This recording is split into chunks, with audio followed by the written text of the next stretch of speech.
드린 말씀 가지고 가장 아름다운 노래, 이 지상에서 가장 아름다운 노래, 이런 제목으로 함께 은혜 나누기를 원합니다.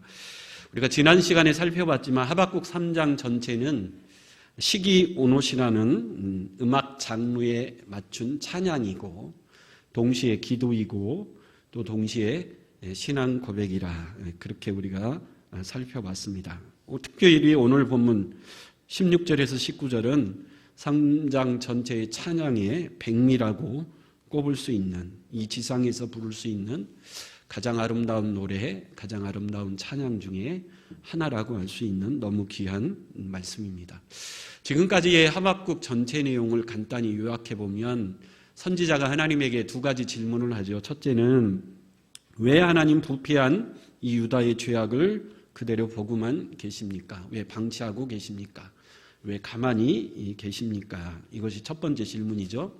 이 질문에 대한 하나님의 응답, 바벨론을 도구로 사용해서 타락한 유다를 심판하시겠다.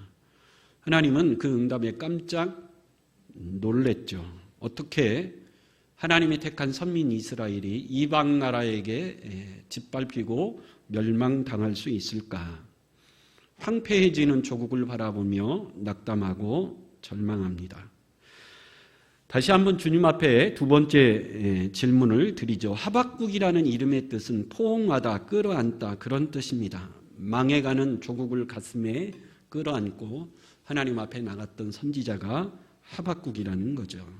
특별히 하박국 2장 20절에 보면 망해가는 나라를 끌어안고 성전에 나가 간절히 기도하는 선지자의 모습을 볼 수가 있습니다.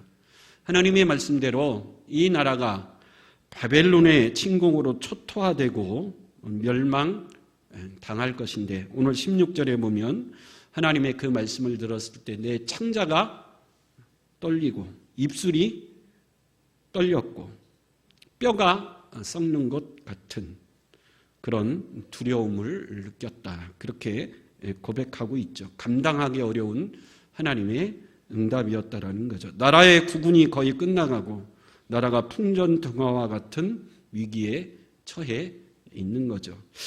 이 하박국 선지자와 같이 활동했던 선지자가 에레미야라고 하는 선지자가 있습니다. 그러니까 에레미야 선지자하고 하박국 선지자는 같은 시기에 나라가 멸망하기 직전에 함께 활동했던 선지자입니다.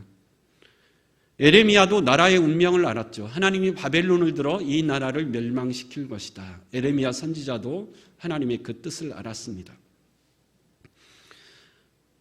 에레미야 선지자가 취했던 행동은 망해가는 나라를 가슴에 끌어안고 눈물로 울며 기도했던 선지자, 별명이 그래서 눈물의 선지자 에레미야입니다. 에레미야 선지자가 보기에도 이 나라는 너무 영적으로 비극적으로 어두웠어요. 국내적으로는 여호야김 왕의 폭정이 계속되고 국외적으로는 신흥 바벨론이 부상해서 유다를 계속 위협하고 있는 상황인데, 하나님이 그 바벨론이 유다를 징계하는 징계의 도구로 사용하시겠다. 결국 이 바벨론의 유다가 망할 것이다. 근데 왕, 백성, 종교 지도자들 중에 아무도 정신을 차리는 이가 없습니다. 그래서 에레미야는 울면서 하나님에게 호소하고 울면서 백성들에게 호소하죠.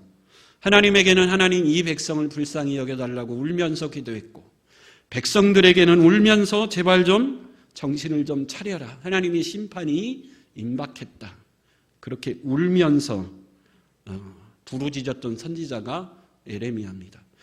그러니까 동시대에 나라가 망하는 모습을 보고 선지자 에레미야는 울면서 기도했다면, 오늘 본문에 나오는 선지자 하박국은 격렬하게 기도한 선지자죠. 정반대죠. 투쟁적으로 기도했습니다. 그 기도의 내용도 굉장히 도발적인 내용이었습니다. 하나님이 세상을 창조하셨고 지금도 하나님이 이 세상을 통치하고 다스린다면 어떻게 이 나라의 악이 이렇게 넘쳐납니까? 왜 의인들이 고난받고 악인들이 저렇게 잘 삽니까? 이것이 하나님이 살아계신 증거입니까? 하박국은, 에레미야는 울면서 눈물을 흘리며 불쌍히 여겨달라고 하나님 앞에 기도한 선지자라면, 하박국은 열정적이고 격정적으로 하나님 앞에 기도하며 나아갔던, 너무 대조적이죠. 에레미야가 보기에 이 나라는 망한다라는 것, 그저 받아들일 수밖에 없는 운명입니다. 그만큼 타락했기 때문이죠. 그래서 에레미야는 할 수 있는 일이 울면서 기도하는 것이기 때문에 울면서 기도했습니다. 그러나 하박국 선지자는 정반대죠. 하나님, 그래도 이 민족은 하나님이 선택한 민족인데 이 민족이 어떻게 이방 나라에게 짓밟힐 수 있고 망할 수 있습니까? 하나님이 이 나라를 심판하시겠다, 그렇다 치더라도 그게 왜 하필 바벨론입니까? 우상을 섬기는 저 악한 이방 나라가 어떻게 하나님을 섬기며 하나님이 선택한 선민 이스라엘을 짓밟고 멸망시킬 수 있습니까? 아주 격정적으로 따지듯이 하나님 앞에 나아가 부르짖었던 선지자가 하박국입니다. 하나님, 그렇지 않아도 지금 의인들이, 하나님을 신실하게 믿는 의인들이 악한 사람들에게 지금 고난당하고 있는 것도 이해가 안 가는데 더 악한 바벨론이 쳐들어온다면 이 의인들은 더 큰 고난 가운데 고통을 당할 것인데 이게 하나님의 공평이고 이게 하나님의 공의로우심입니까? 하나님 앞에 따지듯 나아갔던 선지자가 하박국이죠. 여러분, 우리도 하박국 선지자의 마음 같은 때가 종종 있죠. 하나님, 그래도 나는 저 사람보다 좀 낫지 않습니까? 나는 그래도 예수 믿고 말씀에 순종해 보려고 노력하고 예배도 열심히 드리려고 애쓰는 사람 아닙니까? 근데 저 사람은 예수도 안 믿죠. 사기치고 죄만 짓고 사는 사람인데 어떻게 저 사람은 평안하게 살고 나는 이렇게 힘들게 살 수 있습니까? 이것도 이해가 안 가는데 저렇게 악한 사람한테 내가 왜 고난을 당해야 합니까? 하나님 억울합니다. 하나님이 정말 살아계십니까? 하나님이 살아계시다면 이런 일이 정말 일어날 수 있습니까? 이게 당시 선지자 하박국의 마음이었다라는 거죠. 그저 1장 2절에 하박국 자신의 마음을 좀 점잖게 표현해놨죠. 여호와여, 내가 부르짖어도 주께 듣지 아니하시니 어느 때까지일까? 내가 강포로 말미암아 외쳐도 주께서 구원하지 아니하시나이다. 좀 점잖게 표현해서 그렇지 하나님이 하는 모든 일이 하나도 마음에 안 든다는 거죠. 이해도 안 되고, 하나님은 공의로우신 하나님이라고, 의로우신 하나님이라고, 공평하신 하나님이라고 하셨는데 이게 공평입니까? 이게 공의고 이게 하나님의 의로우심입니까?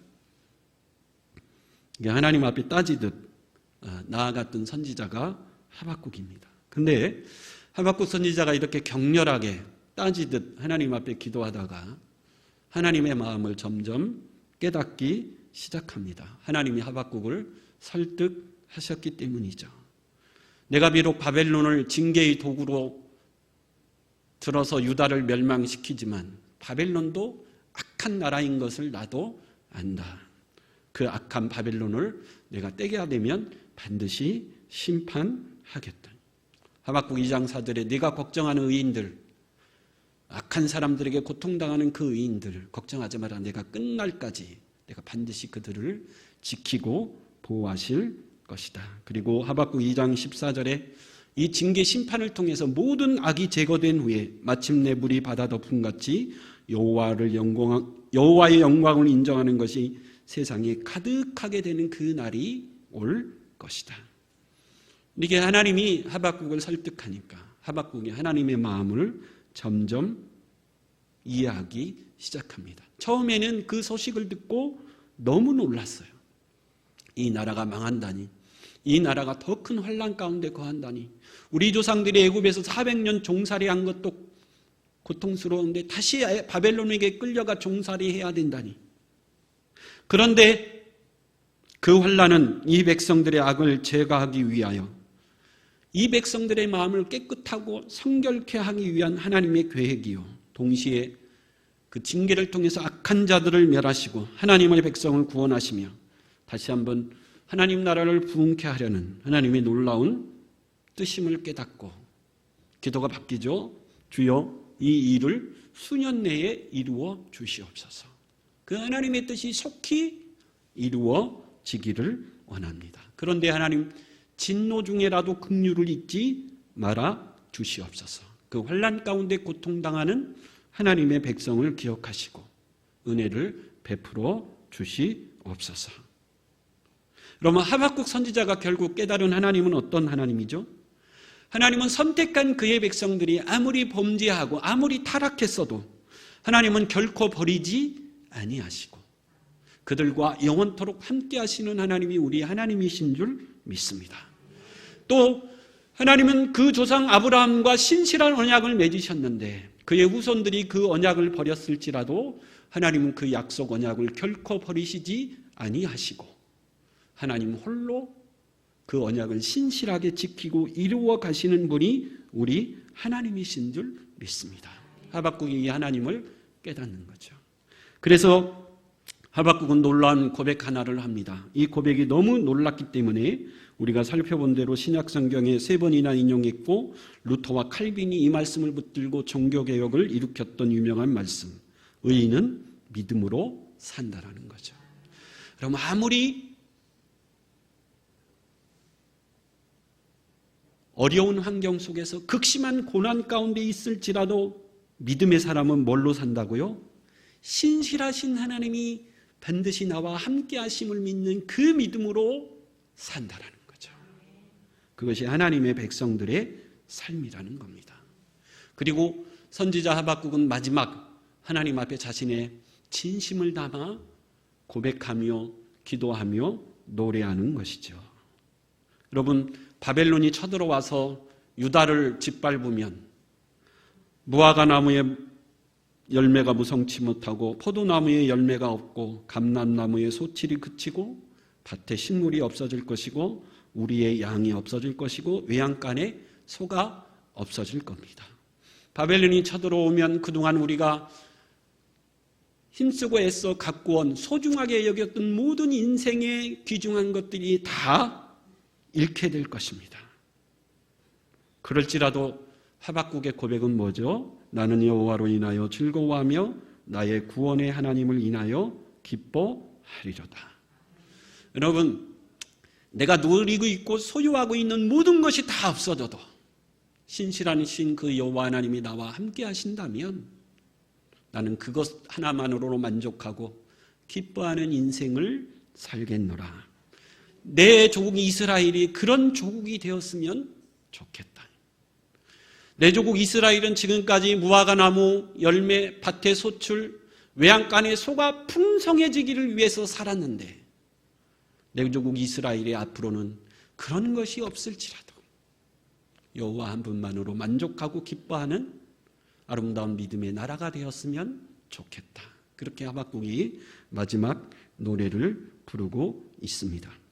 여러분, 하박국 선지자가 처음에 원했던 것은 무엇일까요? 하나님의 기적을 원했습니다. 하나님 전지전능하시지 않습니까? 말씀으로 세상을 창조하지 않았습니까? 지금까지 얼마나 수많은 기적과 이적을 베풀지 않았습니까? 하나님이 다시 한번 기적을 베풀면 되지 않습니까? 엘리야처럼 하늘에서 불을 내려 하나님의 살아계심을 이 백성들 하여금 보게 하시든지 소돔과 고모라를 불로 심판하신 것처럼 하나님을 대적하고 우상을 섬기는 악한 대적을 불로 순식간에 멸망시켜서 이 백성들로 하여금 하나님의 살아계심을 직접 보고 체험케 한다면 이 백성들의 마음이 돌아서지 않을까요? 홍해도 가르고 태양도 멈춘 하나님, 다시 한번 기적을 베풀어 주시옵소서. 이게 하박국 선지자의 처음 기도요, 처음 바람이었어요. 여러분, 우리도 항상 하나님의 기적을 원하지 않습니까? 내 힘과 능력으로 안 되는데 하나님 말씀 한마디만 하시면 모든 것이 다 역전되고 모든 것이 다 순식간에 이루어지지 않습니까? 하나님 기적을 베풀어 주시옵소서. 우리 마음속에도 갖고 있는 간절한 기도의 제목이죠. 근데 예수님 시대에도 이런 사건이 있었어요. 우리 마태복음 12장 38절에서 40절 같이 한번 읽어보겠습니다. 시작. 그때 서기관과 바리새인 중 몇 사람이 말하되 선생님이여 우리에게 표적 보여주시기를 원하나이다. 예수께서 대답하여 이르시되 악하고 음란한 세다가 표적을 구하나 선지자 요나의 표적밖에는 보일 표적이 없느니라. 아멘. 요나가 밤낮 사흘 동안 큰 물속의 뱃속에 있었던 것 같이 인자도 밤낮 사흘 동안 땅 속에 있으리라. 예, 서기관과 바리새인들이 예수님에게 찾아와 표적, 기적을 한번 보여주십시오. 요구했던 예수님이 내가 너희에게 보일 표적은 요나의 기적, 요나의 표적밖에 없다. 요나가 물고기 뱃속에서 3일 동안 있다가 살아난 것처럼 내가 십자가에 못 박혀 죽지만 3일 만에 부활할 이 일밖에 남은 것이 없다라는 거죠. 왜냐하면 예수님이 그동안 다 보여주지 않습니까? 얼마나 수많은 기적과 이적을 베풀고 보여주셨습니까? 그런데 이제는 십자가에 못 박혀 죽고 3일 만에 부활하는 이 요나의 기적 표적밖에는 남아있지 않다라는 거죠. 바리새인과 서기관들, 유대인들은 자꾸 예수님에게 새로운 기적, 새로운 표적을 좀 보여달라고 요구했습니다. 근데 주님은 이미 다 보여줬는데도 니들이 믿지 않았느냐, 믿지 않고 있지 않느냐. 그러면서 뭐라고 책망하죠?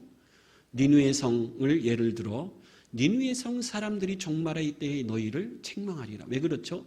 여러분, 요나 선지자가 가서 니느웨 성에게 회개하라고 외쳤는데 신기하게도 니느웨 성 왕이와 모든 백성들이 죄를 무릅쓰고 하나님 앞에 통곡하며 회개했다 그래요. 근데 여러분, 요나 선지자가 가서 회개하라고 진실한 마음으로 전했습니까? 아니요. 요나 선지자는 니느웨 성이 회개하고 구원받는 것이 싫었어요. 하나님에게 멸망받았으면 좋겠어요. 그 마음이 변치 않았어요. 그래서 니느웨로 가긴 갔는데 억지로 전한 겁니다. 원래 니느웨 성 한 바퀴를 돌려면 3일을 돌아야 되는데 하루만 돌고 말았다 그래요. 전하기 싫은 거예요. 망했으면 좋겠는데 억지로 전한 거죠. 근데도 불구하고 니느웨 성 사람들은 요나 선지자의 말을 듣고 뭐 했다고요? 회개했다라. 근데 너희들은 하나님이 육신의 몸을 입고 이 땅에 오사 수많은 기적과 표적을 보여주었고 생명의 말씀을 전해주었고 복된 말씀을 전해주었는데도 여전히 믿지 않고 끝없이 뭔만을 요구하고 있다고요? 기적과 표적만을 요구하고 있다라는 거죠. 여러분, 기적과 표적을 보고 믿으려는 신앙을 표적신앙, 기적신앙이라 그러는데 요한복음 4장 48절 한번 읽어보겠습니다. 요한복음 4장 48절. 시작.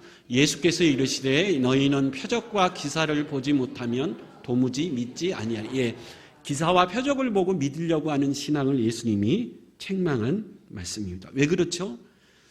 기적과 표적을 쫓다 보면 그 기적과 표적을 베푸시는 하나님은 놓쳐버리고 뭐에만 집중할 수 있어요? 그 기적과 표적에만 집중하기 때문에 그렇습니다.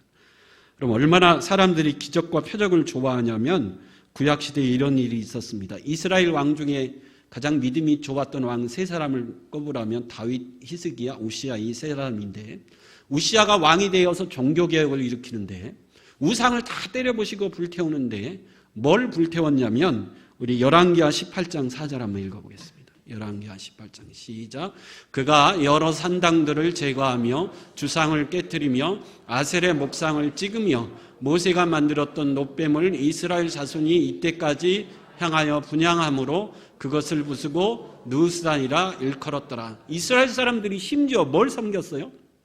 광야에서 모세가 만들었 장대에 높이 들었던 놋뱀까지도 뭐하고 있어요? 섬기고 있어요. 왜요?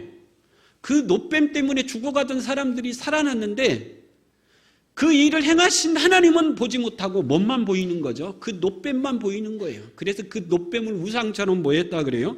섬겼다 그래요. 그래서 여러분, 이 기적과 표적을 자꾸 쫓다 보면 그 기적과 표적 자체가 뭐가 되는 거죠? 우상이 되는 거예요. 그래서 하나님을 잃어버린다. 제가 이번에 우리 목사님 사모님들 만나서 식사하는데 뇌종양 걸렸던 사모님, 제가 말씀드렸던 부부를 만났더니 목사님이 얘기하는 거예요. 의사가 수술하자고 그랬을 때 아니다, 기도로 낫겠다. 자기가 그렇게 결정했는데 왜냐하면 그때 하나님이 고쳐주시겠다라는 마음을 자기에게 주셨기 때문에 그렇다라는 거죠. 근데 사모님은 아니다라는 거예요. 내가 기도해서 그랬다라는 거죠. 그래서 제가 많은 분들이 가서 기도해 줬어요. 도대체 누구 기도 때문에 나은 거냐? 제가 원하는 대답은 그거였습니다. 하나님이 하셨다. 하나님이 고쳐주셨다. 근데 그 말이 안 나와요. 사람들은 자꾸 기적과 표적이 일어나면 뭘 얘기하고 싶죠? 내가 기도해서, 내가 금식해서. 여러분, 이게 자칫 기적과 표적이 뭐가 되는 거죠? 우상이 되는 거예요. 하나님이 하신 거예요. 하나님의 이름을 높여야 됩니다. 나는 단지 뭘로 쓰임받은 거죠? 도구로 쓰임받은 것 뿐이에요. 그 일을 행하신 분은 누구시죠? 하나님. 하나님을 자랑해야 되고 하나님을 높여야 됩니다. 하나님이 하신 일이라고 말해야 돼요. 근데 우리는 자꾸 뭘 말하고 싶죠? 내가 기도해서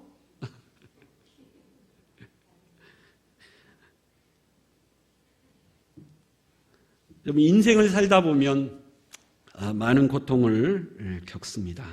가장 힘든 게 뭐죠? 가난의 고통이죠. 여러분, 가난한 것만큼 힘든 일이 없습니다. 두 번째는 무슨 고통이 있죠? 질병의 고통이 있죠. 아파도 병이 들어도 힘듭니다. 옛날엔 암 하나 걸리려면 집 한 채 날아간다를 정도로 힘들었죠. 근데 요즘은 복지제도가 잘 돼 있어서 물질이 덜 들어가지만 어쨌든 아프면 힘듭니다. 세 번째는 미워하는 사람 때문에 마음이 더 힘듭니다. 육체적인 고통보다도 보기 싫은 사람, 미워하는 사람 때문에 아픈 마음이 사실은 더 아프고 힘들죠. 또 환경 때문에, 불편한 환경 때문에, 좋지 못한 환경 때문에 고통스럽습니다. 그래서 많은 사람은 이 고통 가운데 뭘 기대하죠? 기적을 기대합니다. 기적은 인간이 한 가닥 희망이죠. 그래서 많은 사람이 기적을 바라고 교회를 찾아오기도 합니다. 그래서 많은 목사님들이 우리 교회에도 이런 기적이 일어나기를 간절히 늘 소망하고 있습니다. 많은 사람들이 기적을 체험했다고 간증하기도 합니다. 이 기적과 표적은 나쁜 게 아니죠. 저도 우리 교회에 많은 기적과 표적이 일어났으면 좋겠습니다. 하박국 선지자도 처음 이 기적과 표적이 일어나기를 간절히 원했어요. 근데 어느 순간 하박국 선지자가 깨달은 깨달음이 있습니다. 물론 하나님은 전지전능하셔서 우리가 간절히 사모하고 기대하면 하나님이 일하시지만, 그러나 하나님이 더 기뻐하는 믿음이 무엇인가를 어느 순간 깨달은 거죠. 여러분, 히브리서 11장은 믿음의 장입니다. 많은 믿음의 선진들의 믿음이 소개되어지고 있죠. 더 나은 제사를 드리는 아벨의 믿음, 하나님과 동행함으로 죽음을 맛보지 않고 하늘로 올라갔던 에녹의 믿음, 방주를 지어서 심판 가운데 구원받은 노아의 믿음, 많은 믿음의 선진들의 믿음이 소개하면서 히브리서 마지막에 두 믿음을 정리해서 하나님이 소개합니다. 첫째는 어떤 믿음이 있는가? 히브리서 11장 36절에서 39절 한번 읽어보겠습니다. 시작. 또 어떤 이들은 조롱과 채찍질 뿐 아니라 결박과 옥에 갇히는 시련도 받았으며 돌로 치는 것과 톱으로 켜는 것과 시험과 칼로 죽임을 당하고 양과 염소의 가죽을 입고 유리하여 궁핍과 환난과 학대를 받았으니 이런 사람은 세상이 감당하지 못하느니라. 그들이 광야와 산과 동굴과 토굴에서 유리했다 그럽니다. 여러분, 세상에 감당치 못하는 사람은 어떤 믿음의 사람이죠? 믿음 때문에 옥에 갇히고, 믿음 때문에 조롱당하고, 믿음 때문에 유리하고, 믿음 때문에 믿음을 지키기 위해서 광야와 산과 토굴에 유리했을지라도 끝까지 믿음을 지키는 사람은 세상이 뭐 한다고요? 감당치 못한다. 근데 히브리서 11장 바로 앞절에 또 이런 믿음을 소개하죠. 33절, 34절 읽어보겠습니다.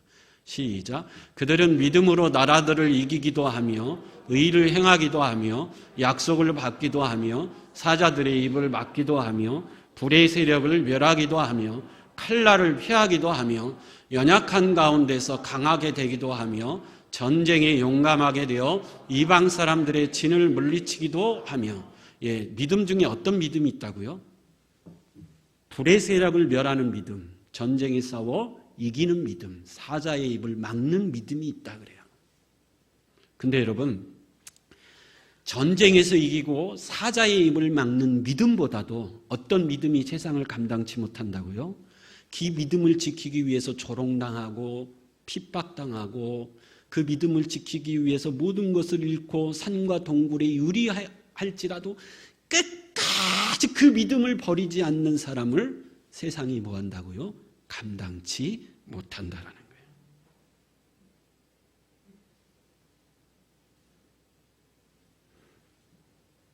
그래서 여러분, 우리 주님이 원하시는 믿음이 뭘까요? 우리 주님도 많은 기적과 이적과 표적을 베푸셨어요. 가난한 자를 긍휼히 여기셨고 병든 자를 불쌍히 여기셨습니다. 고통당하는 자를 위로하셨어요. 근데 여러분, 그것을 보고 예수를 믿는 믿음보다도 어떤 믿음이죠?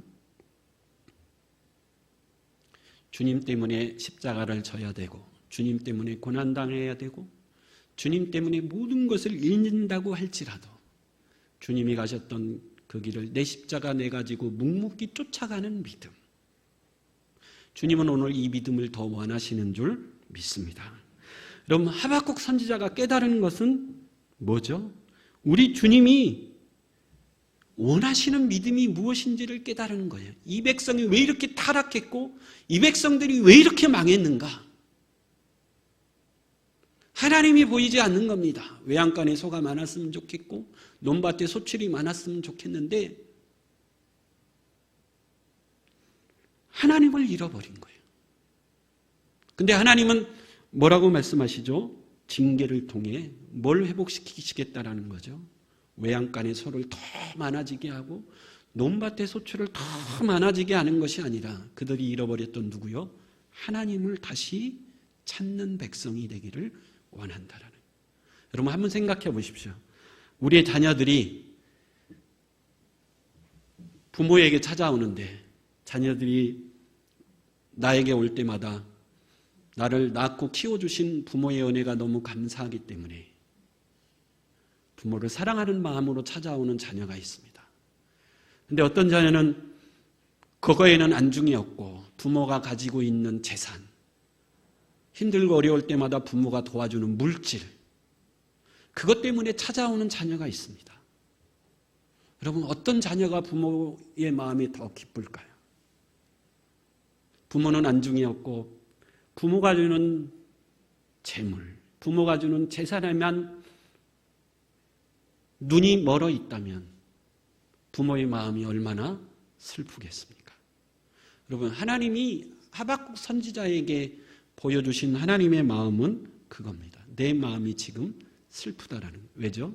이 백성들이 나를 잃어버렸다는 거죠.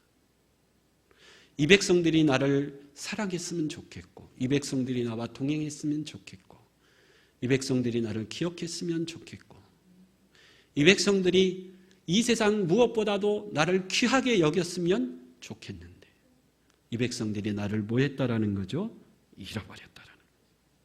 왜 하나님이 이스라엘 백성들에게 징계를 내리시는가? 잃어버린 하나님을 다시 한번 이 백성이 찾았으면 좋겠다라는 거죠. 그래서 하박국 선지자가 하나님, 이 백성들이 무화과 나무에 열매가 없고 논밭에 소출이 없고 양의 우리가 없을지라도 여호와로 기쁘나여 기뻐하는 민족이 되기를 원합니다. 이게 찌라도의 신앙 아닙니까? 다니엘의 세 친구들이 우상 앞에 절해라. 그러지 않으면 불타는 풀무불에 집어넣으리라. 세 친구들이 뭐라고 얘기하죠? 전능하신 하나님이 우리를 반드시 지키고 보호해 주실 것입니다. 근데 그렇게 하지 않아도 내가 불에 다 죽어도 나는 누구만 섬기겠다고요? 여호와만을 섬기겠다. 바벨론의 포로에 가서 이스라엘 백성들이 회복한 믿음입니다. 여러분, 오늘 하나님이 우리에게 원하시는 것은 여러분 이 세상의 그 어느 것보다도 하나님이 가장 귀한 분이 될 수 있길 간절히 축원합니다. 여러분 하나님만을 사모할 수 있길 바랍니다. 여러분 하나님이 주시는 가장 좋은 선물은 뭐죠? 기쁨이에요. 기쁨. 오늘 하박국이 뭐 하다 그래요? 기쁘다 그래요. 여호와로 인하여 마음이 기쁘다. 19절에 뭐라고 말합니까? 주 여호와는 나의 힘이시라. 나의 발을 사슴과 같게 하사 나를 나의 높은 곳으로 다니게 하시리로다. 기쁘다라는 거지, 기쁘다. 근데 여러분, 이 기쁨은 누가 주시는 기쁨이죠? 성령이 주시는 기쁨인 줄 믿습니다. 갈라디아서 5장 22절 23절 같이 읽어볼까요? 갈라디아서 5장 22절 23절 시작. 오직 성령의 열매는 사랑과 희락과 화평과 오래 참음과 자비와 양선과 충성과 온유와 절제니 이 같은 것을 금지할 법이. 성령의 열매 중에 어떤 열매가 있죠? 희락의 열매, 기쁨의 열매가 있다라는 거죠. 성령이 주시는 기쁨이 있습니다. 이 기쁨을 누린 대표적인 사람이 바울 아닙니까? 바울은 빌립보서 4장 4절에 이렇게 고백합니다. 같이 한번 읽어보세요. 시작. 주 안에서 항상 기뻐하라. 내가 다시 말하노니 바울은 지금 기쁨으로 가득 차 있다. 로마의 차지찬 감옥에 보면 갇혀 있지만 마음에는 뭘로 가득 차 있다고요? 기쁨으로 가득 차 있다. 왜 그렇죠? 성령이 주시는 기쁨으로 가득 차 있다라는 거예요. 여러분, 성령이 주시는 기쁨은 그 어느 것도 막을 수 없습니다. 감옥도 막을 수 없고 어떤 환경도 성령이 주시는 이 기쁨을 막을 것이 없습니다. 그래서 성령이 주시는 희락, 기쁨이 우리 가운데 임하면 어느 순간에도 기뻐합니다. 왜요? 하나님 때문에. 여호와 하나님 때문에 기뻐하는 기쁨. 사단은 이 기쁨을 자꾸 빼앗으려고 합니다. 성령은 자꾸 이 기쁨을 우리에게 주시려고 합니다. 여러분, 하박국은 왜 이 기쁨을 놓쳤죠? 하나님이 기적 한 번만 베풀면 되는데 왜 안 해주십니까? 기쁨을 잃어버렸어요. 근데 나중에는 이 기쁨을 찾았습니다. 이 기쁨은 언제 임한다고요? 외양간에 소가 없고 논밭에 소출이 없을지라도 누구 한 분만으로요? 여호와 한 분만으로 나는 만족합니다. 고백할 때 성령께서 우리 가운데 흘러넘치는 강물 같은 기쁨을 부어 주신다라는 거죠. 그래서 여러분, 물론 건강하고 물질이 많으면 좋겠지만 살다 보면 우리 마음에 뭐 한 것이 가장 좋죠? 기쁨이 가득 찬 인생이 사실은 가득 찬 인생이 좋은 거예요. 예, 너는 뭐가 그렇게 좋니? 나도 몰라. 근데 좋아. 예, 여러분, 이 기쁨이 난 여호와로 인하여 기뻐하리라. 이 기쁨이 저와 여러분들의 삶에 가득 차서 이 하박국의 마지막 고백이 저와 여러분들의 마지막 고백이 될 수 있길 간절히 축원합니다. 아멘. 우리 다